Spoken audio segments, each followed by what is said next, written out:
Hello friends, Assalamu alaikum. Please subscribe my channel and clicking bell icon. बच्चों के छोटे हाथों को चांद सितारे छूने दो, 4 किताबें पढ़कर ये भी हम जैसे ही हो जाएंगे।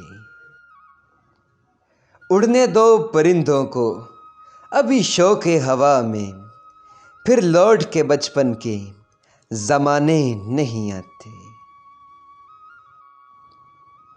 मेरे रोने का जिसमें किस्सा है, मेरे रोने का जिसमें किस्सा है, उम्र का बेहतरीन हिस्सा है।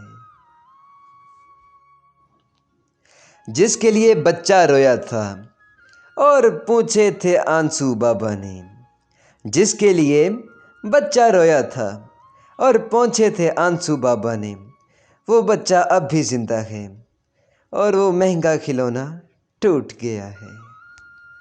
अब तक हमारी उम्र का बचपन नहीं गया, घर से चले थे जेब के पैसे गिरा दिए।